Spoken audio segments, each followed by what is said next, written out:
Today start with 7th class first chapter. Today's point is congruence of angle. Previous lecture see that the congruence of segment.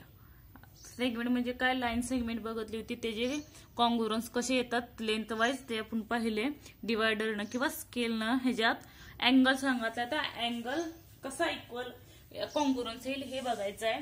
बघा इथं काय दिलंय, observe दी given angle. किती दिलेत, 1 2 3 4 5 and 6. किती angle दिलेत, 6 angles दिलेत. बघा observe the angle, write names of these having equal angle. ह्यातले कशाची इक्वल अँगल येतील हे विचारलंय त्यांनी. बघा फर्स्ट किती आहे, 35 डिग्रीचा आहे.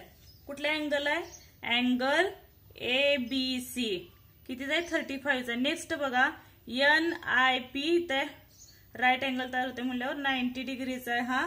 नंतर PTQ कितीचा अँगल आहे, 100 डिग्रीचा आहे. नेक्स्ट फोर्थ SPM 35 डिग्रीचा आहे. नंतर SRI कितीचा आहे, 90 डिग्रीचा आहे. नंतर RTS किती डिग्रीचा आहे, 100 डिग्रीचा आहे. बघा ह्यात बरेचसे अँगल सेम आलेत. बघा 35 ABC, अँगल ABC ला कॉन्ग्रुअंट कुठला येईल, 35 आहे. म्हणजे जो अँगल येईल तो 35 चा कुठला आहे, SPM हा कॉन्ग्रुअंट येईल. मग कसं लिहिणार, तिथं सेगमेंट लिहित होतो कारण आपला पॉइंट सेगमेंट होता. बघा अँगल ABC कॉन्ग्रुअंट अँगल कोणता आहे, फोर्थ SPM.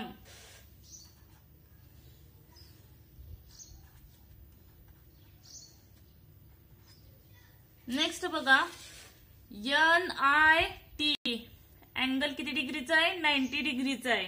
नंतर 90 डिग्रीचा कुठला अँगल आहे अजून, SRI कितीचा आहे, 90 डिग्रीचा. म्हणून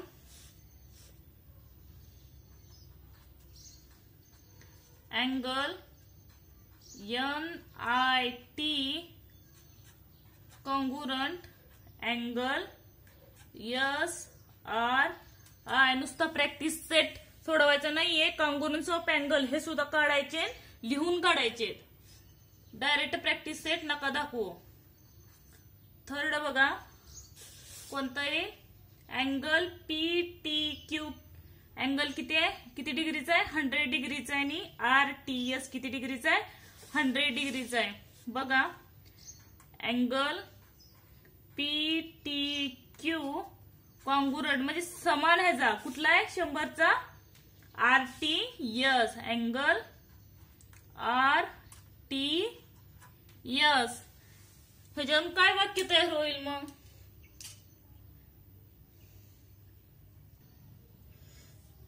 वाक्य बघा काय तयार होईल, दी टू अँगल्स. कुठले, कोणती कशी ना, ABC अँगल कॉन्ग्रुअंट कुठला, SPM. मग काय लिहिणार, प्रत्येक अँगल टू अँगल सारखा आहेत, इक्वल आहेत. ABC angle SPA angle congruent आहेत एकमेकाशी. नंतर angle NIT congruent angle SRI आणि PTQ angle congruent to RTI. चल काय आहेत, एकरूप आहेत. म्हणून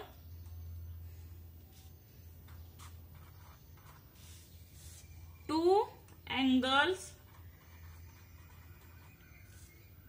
with equal काय with equal measures are congruent. हे बघतले कॉन्ग्रुअंट आहेत angle measures are congruent to each other. म्हणजे काय, बघा angle ABC congruent angle SPM असेल तर काय येईल, देन हा सुद्धा SPM हा ABC कॉन्ग्रुअंट असू शकतो. म्हणजे angle SPM congruent angle ABC म्हणजे हा 35चा आहे अँगल ABC आणि अँगल NPM हा जर ह्याच्याशी कॉन्ग्रुएंट असेल तर SPM हा ABC कॉन्ग्रुएंट असू शकतो. Next NIT congruent angle SRI then angle SRI congruent angle NIT same तसंच जर angle PTQ congruent angle RTS असेल तर angle RTS congruent angle PTQ आहे. सेट 7 काय दिले अगोदर बघा. Some angles are given below. Some angle खाली दिले का हे अँगल दिलेत using the symbols of congruence म्हणजे त्यात कुठला कशाचे कॉन्ग्रुएंस आहे. Write the name of the pair of congruent angle in this figure. ह्या फिगर मधून कोणत्या अँगल कशाची कॉन्ग्रुएंट आहे हे काय करायचं आपल्याला पाहायचं आहे. बघा अगोदर फर्स्ट बघा. फर्स्ट कुठला दिलाय ABC आणि इथं O नाव असेल. इथं बघा अगोदर हा 45 अंशाचा आहे. कसा काढलाय बघा. इथे एक चाप मारलेला आहे आर्क. इथे एक आर्क मारला त्याच्यातून अँगल बायसेक्टरला काढलेला. आपण फर्स्ट लेक्चर पाहिलं असेल तर समजेल अँगल बायसेक्टर कसा काढतात. अँगल बायसेक्टर काढलाय म्हणजे काय 2 इक्वल पार्ट केलेत बरोबर आहे. हा 45 आहे म्हणजे हा सुद्धा 45 आहे बघा इथं. आणि अँगल राईट अँगल दिसतोय हा 30चा आहे तर राहिलेला अँगल कितीचा असेल 50चा असेल बरोबर आहे का. आणि हा पूर्ण अँगल कितीचा तयार होईल अँगल BOC इज 45 बरोबर आहे का. अँगल बायसेक्टर काढलेलं म्हणजे आपल्याला बरोबर आहे काढलेलं. ओके. जर अँगल इथं दिसतोय बघा नीट बायसेक्टर काढले म्हणजे 2 इक्वल पार्ट झाले ते AOB आणि BOC हे काय झाले 2 इक्वल पार्ट झालेत. मग नंतर बघा PQR कितीचा दिलाय 90 डिग्रीचा दिलाय. थर्ड बघा RST कितीचा दिलाय 45 डिग्रीचा दिलाय आणि LMN कितीचा दिलाय 30 डिग्रीचा. आता ही सेकंड थर्ड अँड फोर्थ. आता हे काय लिहायचे आपल्याला कोणता अँगल कशाशी कॉन्ग्रुएंट आहे. पहिला बघा AOB कितीचा आहे 45चा आहे. नंतर BOC कितीचा निघाला आपला 45चा. बघा first angle AOB congruent angle BOC because of 45 आणि 4 म्हणजे इक्वल पाहिजेत कॉन्ग्रुएंट मीन्स BOC. अजून इथं बघा AOB कॉन्ग्रुएंट कुठला येईल 45चा अजून एक दिलाय बघा RST. बघा अँगल AOB हा कितीचा आहे 45चा बरोबर आहे. AOB अँगल RST हा सुद्धा कितीचा आहे 45चा आहे RST. नंतर हा सुद्धा बघा अँगल BOC हा कितीचा आहे 45चा आणि RST सोबत तो सुद्धा कॉन्ग्रुएंट होऊ शकतो. बघा अँगल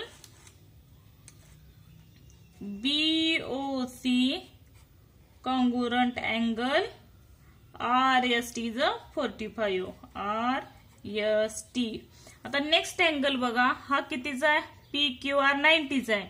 हा सुद्धा कितीचा असेल 45 प्लस 45 ऍज अ 90 डिग्री निघेल बरोबर आहे. AOC व्यवस्थित ऑब्झर्वेशन करा. AOC अँगल बघा AOC आणि angle PQR is 90 degree. AOC congruent समान कुठला इक्वल PQR अँगल PQR. नंतर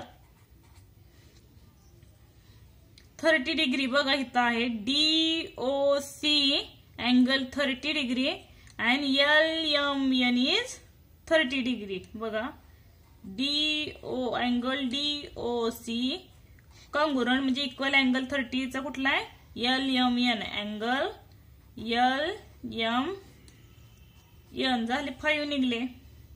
1 2 50चा कुठलाही अँगल नाही, त्यामुळे येणार नाही. किती निघले आपले 1 2 3 आणि 4 5. कसंही लिहिलं तर चालते. अँगल बीओसी कॉन्ग्रुएंट एओबी द्यान म्हणजे त्याला तेच येणार आहे, बरोबर आहे का. त्याच्यामुळे ते लिहिता येत नाही. कोणताही एक लिहायचा. आपले एकूण किती कॉन्ग्रुएंट निघाले, अँगल 5 निघाले. एवढाच आपला प्रॅक्टिस सेट 7 आहे. पूर्ण कम्प्लिटली सोडवा आणि ते दाखव. नुसता प्रॅक्टिस सेट सोडवून नका पाठवू. नेक्स्ट त्यातच बघा छोटासा पॉइंट आहे, कॉन्ग्रुएन्स ऑफ सर्कल. हे तर ही तीच प्रोसेस आहे. कॉन्ग्रुएंट कुठला सर्कल कशाची त्याची काय बघायचा, रेडियस बघायचा. रेडियस असेल त्याची डायमीटर असेल जो इक्वल आहे तो इक्वल मध्ये येईल. ह्याच्यात बघा त्याचा रेडियस किती दिलाय 4 सेंटीमीटर आहे फर्स्ट एचा. बीचा किती दिलाय 3.5 सेंटीमीटर आणि सीचा 2 सेंटीमीटर आणि डीचा किती दिलाय 4 सेंटीमीटर. म्हणजे ए आणि डी सर्कल जे आहे ते काय निघेल, कॉन्ग्रुएंट असेल. म्हणून काय लिहायचं,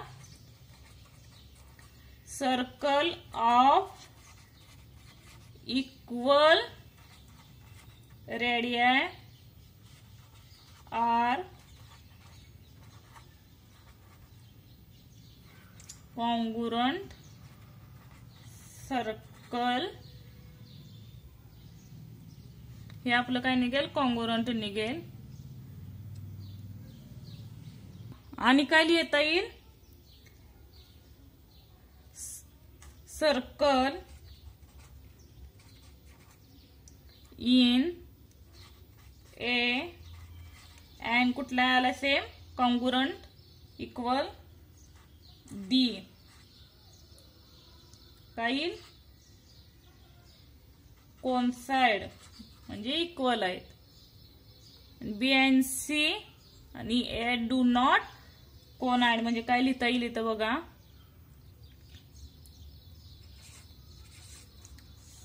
circle A and B and C and or C and D are not congruent.